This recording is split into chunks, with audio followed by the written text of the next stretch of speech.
Darlings, aren't they fun? Peter bought them for me on the way in tonight. There was a man selling them just at the stage entrance, and I said, Peter, look, balloons! That's great good luck, you know. And he bought them for me. Oh, Tyler, hold them for a moment. Where do you want them, dear? Oh, darling, after 6 years of marriage, I shouldn't think I have to tell you where I want me after an exhausting opening night. Well, Irene, I wouldn't like to just put them in the bedroom because... Excuse me! Irene, would you like a report on how the play went? Or would you rather concentrate on the balloons? We have many problems to face, but I had no idea we had a balloon problem. By all means, let's solve it. Where do you want the balloons? Darling, I don't care where they're put. It just looks silly to see Tyler standing there holding them. All right, Sydney, what was wrong? Number one. Come in! Where the hell have you been? Where the hell have you been since the end of the second act? Walking, sorry. Well, sit down and prepare to give out a two-syllable word every once in a while. We're in trouble. $300,000 worth of trouble. Some fine way to talk to the Salzburg Festival. Do me a favor, Francis. Do me a favor and get lost, will you? Deal up, Stella. Daddy's gonna shake hands with Tchaikovsky's Fifth again. You two are not going to sit down and start playing that cockamamie game now. Just until the lifeboats are lowered here. Oh, be goddamn, you want me to stand around? Just a moment, Sydney! I will not have that sort of language used in front of my mother. Your mother? You mean Stella? I've had all sorts of managers in my time, darling, and I've never allowed them to say an ugly word in the presence of my mother. Yeah, she must have picked it up from the kids in the street. And while we're on the subject of managers, darling, may I tell you that in all my years in the theater, you were the first one who lacked the taste or the manners to come backstage and thank me for my performance, good or bad. You mean a manager's supposed to come back and thank you for a bad performance? Okay. Thank you! What did you say then, darling? You hear well enough. What terms to discuss, old head to clouds? Whatever blame there is mine. Tyler, darling, you heard that. Mother, you heard it, of course. Our little friend is judging acting now, my dears. Not figure eights. Acting! Darling, don't open your mouth and show really what rink you come from. I'll tell you what kind of rink I come from, Miss Livingston. I've got $300,000 sunk in this jamboree. But that won't stop me from closing it tonight. Not tomorrow night. Tyler, darling, did you hear what the little man said? We're closing tonight. Do you know what that means, dear? You can take me duck shooting with you this year, darling, just as we've always planned. That's smashing, Irene! We'll lie the blinds together and laugh at all the silly people getting ready to play matinees. Bring a balloon with me, Tyler. We're closing. Bang! Got him, Tyler! Bang! There's a brace of them. Bang! That's it, Francis! Ah! Shut up! Shut up! Now listen to me! And not a word of any of you. We're going to stop talking about everything else. And we're going to start talking about this play.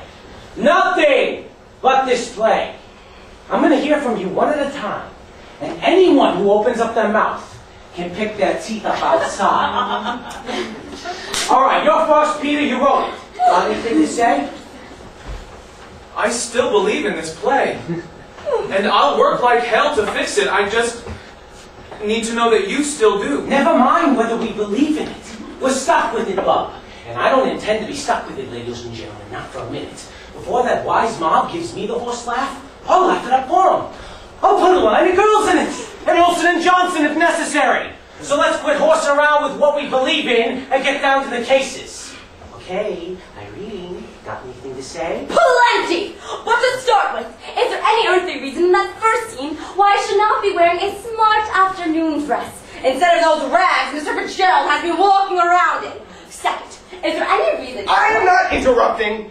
I am merely pointing out that the first scene in this play is in the ruins of Radio City, and the bomb has just fallen 1 hour beforehand. What of it? She might have just been coming out of the store club and got caught in the crowd. All they saw tonight was a great mob of extras groaning and dying. It's 20 minutes before they knew that I was on the stage at all. What do you want to do, dear? Rush on to the ruins of Radio City in a smart afternoon dress and say, oh, is anything the matter? Talk sense, my dear! Sense! Sense! disappointed and upset. Oh, just a tribal upset. All of this is my fault. Oh, really? It was all my fault. It was all my fault. It was my first play. We know, dear. I had to learn what you can give an audience and what you can't. We did too. Look, I'm trying to. Let me speak. There are things I can do that will help this play.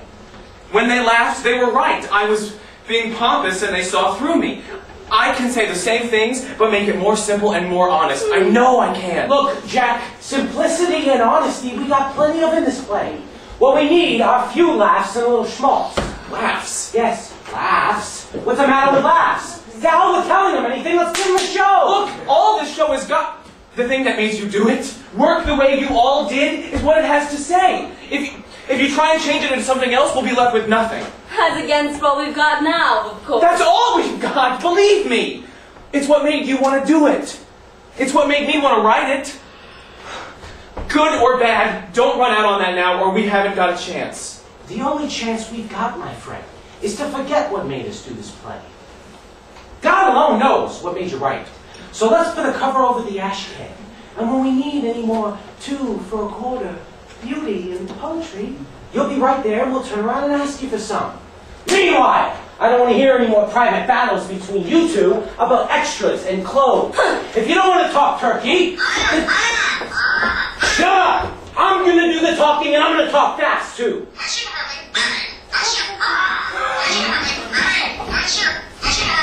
Get that talking vulture out of here! Are you, by any chance, referring to JJ here? I'll change it. I'm referring to both talking vultures. You and that bird! I'd like you both out of here! As a matter of fact, I'd like nobody in here but the star, the author, and the director of the sterling silver schmuggeggy. That includes you, Miss Big Brain, my wife. And John Q. Public. And if you have any suggestions on how to fix the play, send the parrot up with them. Meanwhile, scatter! Darling, would you fetch a nice mystery book you brought up with you? We're going to bed. No need to scatter, whatever that communist expression means. We're going to bed. No, you two are not going to bed. Be careful, darling. Oh, do be careful. You've insulted my husband, my dear mother, and made cruel remarks about an innocent bird that has been a family pet for years. A bird, by the way, that is set in on more hits than you'll ever see, Mr. Mother, shut up! Don't tell me to shut up, Irene. My dear, I can't seem to find that book. Well, come to bed anyway. That will be mystery enough. Darling, here is Deuce's necklace. Hang around the neck more words than mine, darling. Hang her on your wife's neck.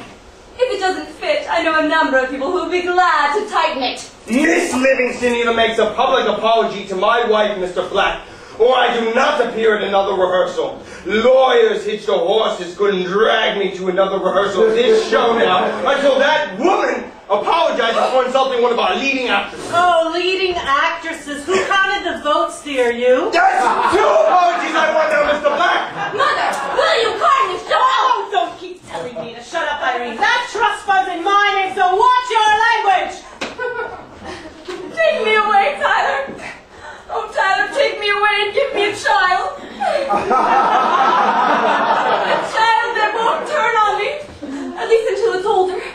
Let me have a few good years. I need them. I deserve them. All my life I've worked and slaved. And for what? For this? To have everybody torture me? To have my own mother turn on me?